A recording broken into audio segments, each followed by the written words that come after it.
എനിക്ക് വെള്ളക്കരുതാർ അല്ല ചുരിദാർ വെള്ള ചുരിദാർ കേട്ടോ ഉദ്ദേശിച്ചത്. അത് ഇട്ട് കഴിഞ്ഞാൽ എവിടെങ്കിലും ഒക്കെ ഞാൻ അഴുക്ക് പറ്റിച്ചിരിക്കുന്നുള്ളത് ഉറപ്പാണ് കേട്ടോ. ഇപ്പോഴാണ് ഞാൻ മൊത്തത്തിൽ വെള്ളം ഇട്ടുകൊണ്ട് കിടക്കുന്നത്. അങ്ങനെ ഞാൻ വെള്ള പ്രാവിനെ പോലെ പറന്നുകൊണ്ട് പോകുന്നത് അപ്പുക്കുട്ടനെ ട്യൂഷനിൽ നിന്ന് വിളിക്കാൻ പോവുകയാണ്. അപ്പോൾ ആദ്യം ഞാൻ ഹീൽ ഇടാന്ന് വിചാരിച്ചിട്ട് ഞാൻ ആ ഹീൽ അങ്ങ് മാറ്റി പ്ലെയിൻ ആക്കി കേട്ടോ. ഇല്ലേ പിന്നെ അയ്യോ പൊത്തോന്നും പറഞ്ഞ് ഞാൻ അമ്പലത്തിലല്ല പള്ളിയിലെല്ലാം കൂടെ നടക്കേണ്ടി വരും. അങ്ങനെ അവിടെ ചെന്ന് അപ്പുക്കുട്ടൻ്റെ ഡ്രസ്സൊക്കെ മാറ്റി അപ്പോൾ അവൻ ഓരോ കോപ്രായം കാണിക്കും. അപ്പം അമ്മ അവിടെ ഇരുന്നെങ്കിൽ ചിരിക്കും.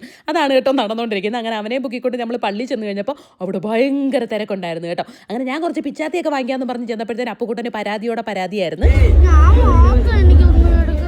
ഞാൻ 2 പിച്ചാത്തി എടുക്കാൻ പോയതിനാണ് കേട്ടോ ഈ പറയുന്നത്. അങ്ങനെ അവന് ഇഷ്ടമുള്ളത് എടുക്കാൻ പറഞ്ഞപ്പോഴത്തേനും അവന് പേന ചീപ്പ് എന്തൊക്കെയോ വലിച്ചു വരി എടുക്കുന്നുണ്ടായിരുന്നു കേട്ടോ. അങ്ങനെ അവന് ഇഷ്ടമുള്ളതെല്ലാം അവനും എടുത്തു. അത് കഴിഞ്ഞപ്പോഴത്തേന് കഴിഞ്ഞ ദിവസം കഴിച്ച ആ ഒരു സാധനം ഉണ്ടല്ലോ അത് വേണമെന്ന് പറഞ്ഞ് അങ്ങോട്ട് കയറി ചെന്നു. അത് 2 എണ്ണം കഴിച്ചു കേട്ടോ. അപ്പുക്കുട്ടന് ഭയങ്കര ഇഷ്ടമാണ് ഈ ഒരു സംഭവം. അങ്ങനെ ഞാനും ഇതിനെ കൊതി കൊണ്ട് അവൻ്റെ കയ്യിൽ നിന്ന് ഒരെണ്ണം വാങ്ങി കഴിക്കും കേട്ടോ. കാരണം നല്ല മധുരമാണ്. മധുരം ഇഷ്ടമുള്ളവർ മാത്രം വാങ്ങി കഴിച്ചാൽ മതി. അതായത് ഈ സദ്യ കഴിഞ്ഞിട്ട് പായസം കുടിച്ചിട്ട് നമ്മളൊരു കിടപ്പ് കിടക്കുമല്ലോ അതുപോലെ കിടക്കും ഇത് കഴിച്ചു കഴിഞ്ഞാൽ. അപ്പോൾ അത്രേ ഉള്ളൂ. Tata bye, see U.